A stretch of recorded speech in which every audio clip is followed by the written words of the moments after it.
నిన్న మోడీ గారి చాలా కీలక వ్యాఖ్యలు చేశారు. ప్రపంచం మొత్తం తీవ్రమైన అనిశ్చితిలో ఉంది. అన్ని దేశాల్లో యుద్ధ వాతావరణాలు కనపడుతున్నాయి. ఆర్థిక మాంద్యం కావచ్చు, ద్రవ్యోల్బణం ఇవి కావచ్చు, ఆకలి చావులు కావచ్చు, నిరుద్యోగం కావచ్చు, రకరకాల సమస్యలతో ప్రపంచం మొత్తం కూడా ఎన్నో ఇబ్బందులు పడుతూ ఉంటే భారత్ మాత్రం వికసించిపోతుంది, ఎక్కడికో వెళ్ళిపోతుందని చెప్తున్నారు మోడీ గారు. మరి నాకైతే కనపడలా, మీకు ఎవరికైనా కనిపిస్తే కామెంట్ చేయండి.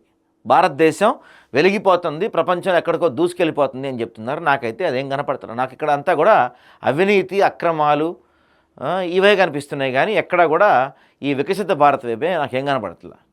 125 రోజుల్లో పని దినాలు పెంచారు, దాని గురించి రకరకాల వాదనలు వినిపిస్తున్నాయి. వాటి గురించి ఇంతవరకు క్లారిటీ ఇచ్చింది లేదు ఎన్డీఏ గవర్నమెంట్. దాంతోపాటుగా వందే భారత్ రైళ్ల ఓపెనింగ్స్ మీద, వందే భారత్ రైళ్ల పెంపుదల మీద ఉన్న ఇంట్రెస్టు నార్మల్ రైళ్ల మీద లేదు. నార్మల్ రైళ్లలో జనరల్ బోగీల సంఖ్య కనిపించట్లేదు, రైలు ఛార్జీలు కూడా పెంచుకుంటూ పోతూ ఉన్నారు. ఎక్కడ కనిపిస్తుంది? ఈ రోజుకి గవర్నమెంట్ హాస్పిటల్స్లో అదే నిర్లక్ష్యం, గవర్నమెంట్ స్కూల్స్లో అదే నిర్లక్ష్యం.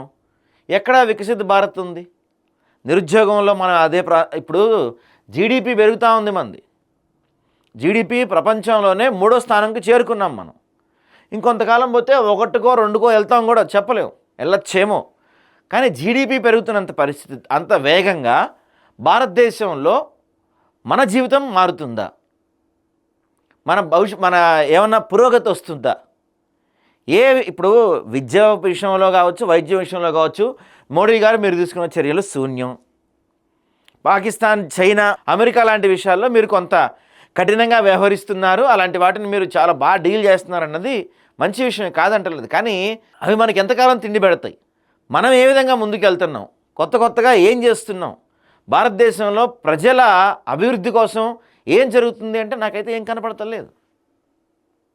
అప్పుడెప్పుడో మనం ఎలా ఉన్నామో ఇప్పుడు అలానే ఉన్నాం. 2014కి మీరు ఎప్పుడైతే మొదటిసారి అధికారం చేపట్టారో అప్పుడు పరిస్థితులు ఎలా ఉన్నాయి, ఇప్పటి పరిస్థితులు అలానే ఉన్నాయి. ఏమాత్రం మార్పు లేదు. చెప్పాలంటే బలిసినోడు ఇంకా బలుస్తున్నాడు, పేదోడు ఇంకా పేదోడుగా మారిపోతున్నాడు.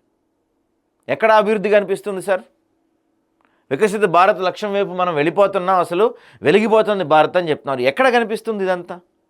భారతదేశం ప్రపంచంలో అత్యంతంగా వేగంగా అభివృద్ధి చెందుతున్న పెద్ద ఆర్థిక వ్యవస్థ దిశగా తన స్థానాన్ని పదిలం చేసుకుంది. నేను చిన్నప్పటి నుంచి వింటున్నా, భారతదేశం డెవలప్ అవుతుంది అవుతుంది అవుతుంది అవుతుంది అవుతుంది అవుతుంది అంటున్నారు. అవుతానే ఉంది. ఎప్పుడు డెవలప్ అయిన దేశం అంటాం మనం?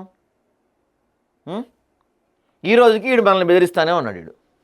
ఈ పిచ్చోడు ఈ రోజుకి మనల్ని బెదిరిస్తానే ఉన్నాడు. దాని గురించి ఒక్క మాట రావట్లేదు మనకి సెంట్రల్ గవర్నమెంట్ నుంచి.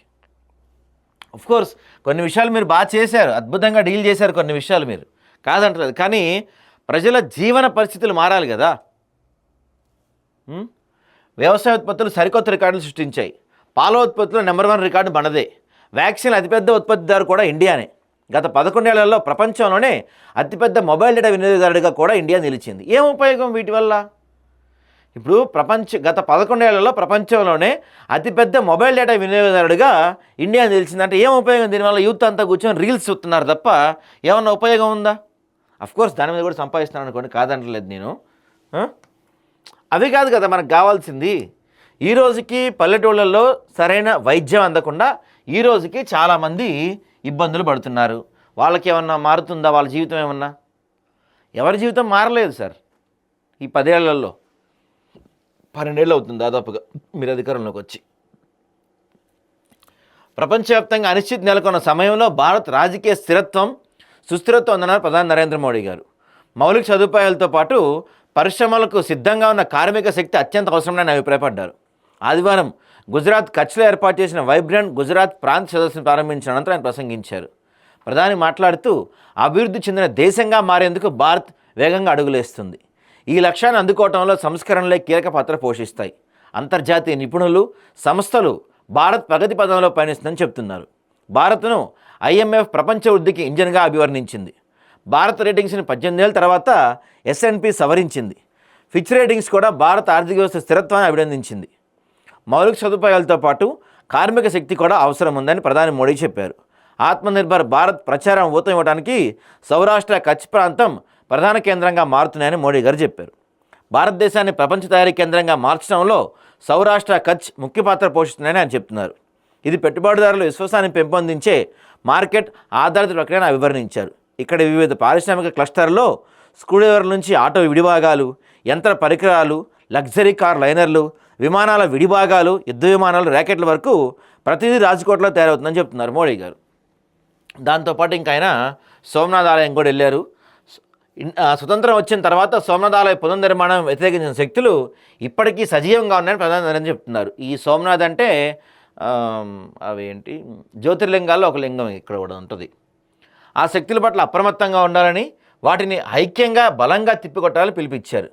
గుజరాత్లో 3 రోజుల పర్యటనలో భాగంగా సోమనాథ్ ఆలయాన్ని ఆదివారం ఆయన సందర్శించి పూజలు చేశారు.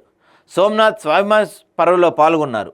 సోమనాథ్ ఆలయంపై విదేశీ దురాక్రమణదారు అనేకసార్లు దండయాత్రలు చేశారని, ఆలయ విధ్వంసానికి పాల్పడ్డారని, దోచుకున్నారని, అయినప్పటికీ ఈ ఆలయం ధైర్యం, త్యాగాలు, దృఢ సంకల్పానికి ప్రతీకగా నిలిచిందన్నారు.